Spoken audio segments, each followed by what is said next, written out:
Yes, indeed. Thursdays on the show, hey, that means we get to bring a book with us, and our favorite book this week is none other than this one, The Danfo Driver in All of Us by Niran Adedokun. Trust me, this is a very interesting read, and we have the man himself right here with us. He's going to take the spotlight on this one, and he has a way of always putting his very interesting opinion out there. Makes a very confident read, I must say. You are welcome, Mr. Niran. Good to have you here. Thank you. First off, this book wouldn't be the first time I'm reading your work. I've actually read some of it in papers, and I think you just told me that it was the Punch, and perhaps maybe even the Cable as well. Yeah. So I'm no newcomer to your very interesting form of writing. Now, the foreword, by the way, your foreword was written by Agbemiga Ogunloye, Provost of Nigerian Institute. He's very generous too, as well, when it comes to explaining the kind of writer you are, the kind of person you are. Yes. But first off, your title for the book, The Danfo Driver in All of Us, is at the risk of your readers taking offense. Let me put it that way. Yes. So let's just go right ahead and explain exactly why you had to say there's a Danfo driver in each and every one of us. Thank you, thank you. I think it's just about being honest with ourselves. You'll notice that even in the foreword, Mr. Ogunloye, who is my mentor, who I'm proud to associate whatever I am able to do in journalism today to some of the things I taught me. It's just about being honest with ourselves and being able to say that every Nigerian can do something to make the country better. Nice. It's just as simple as that. If you check yourself, you will see that there is something you do that takes away from the progress of the country. So if you introspect and you query yourself and decide to change, you just might be contributing to making Nigeria better. So essentially that's where that came from. And I use the analogy of the Danfo driver because I saw that quite a number of things that I'll notice in the Nigerian which will try to change, could be seen in the Danfo. The average Danfo driver, everybody knows, very impatient, very arrogant, very takes advantage of any situation, self-centered and all.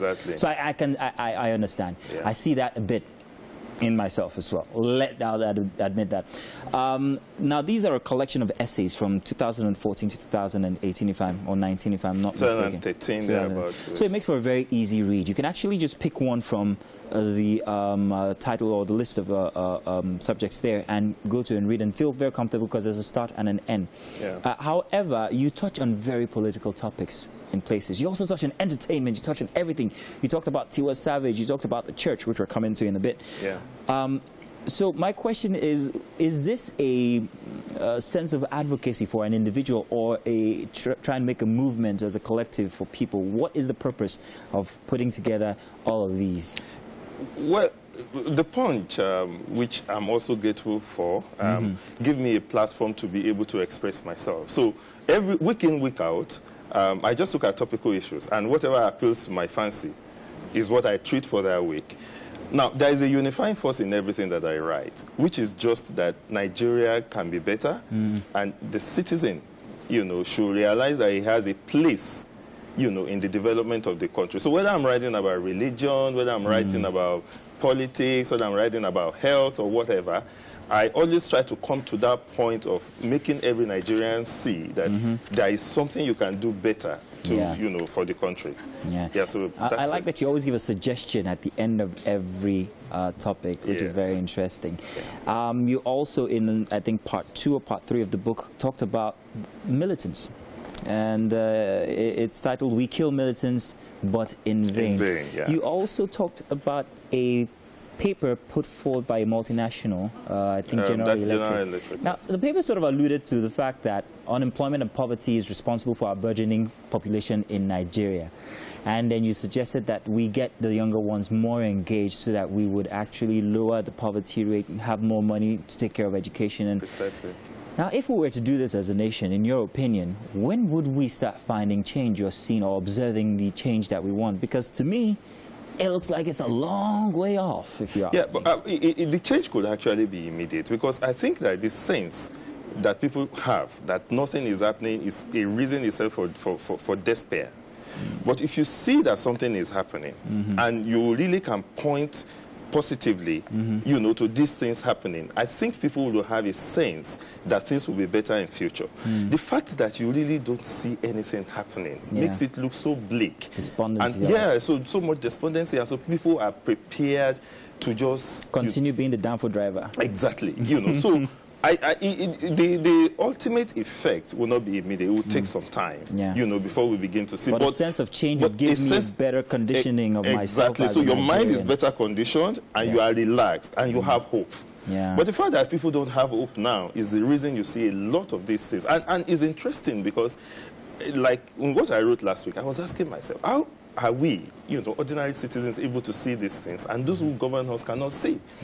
Because all the things that are happening now, the banditry, you know, all these things are things that I could tell, you know, from about 5-6 years ago. You see some of those in the things. This article that you referred to, we kill militants but in vain, for instance. I remember when government when IPOB was proscribed and the military started an operation, I was saying that you are just driving these people underground, and it won't pay the country. The same thing for the Islamic movement.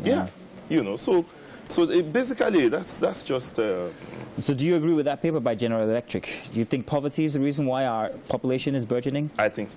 Well, yeah, to a large extent, yes. Because a lot of people still don't understand that it's important for them to just give back to the number of children that they can take care of.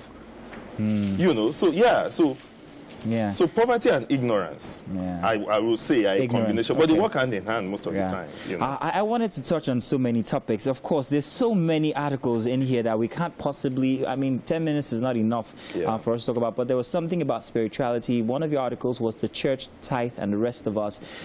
You described democracy. Well, you kind of like made similarities between democracy and the church. I really wanted to take your take on tithing. Okay.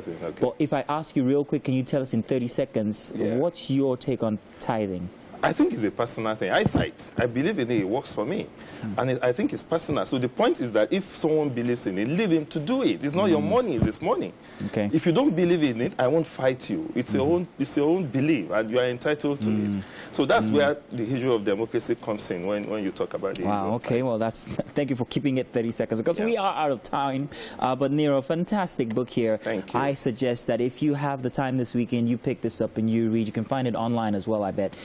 It makes for a very confident, easy read, and your choice of words and the way you make it very, very comfortable for people. Although sometimes your grammar is... I was going to thank you for your kindness, but you just eat me now.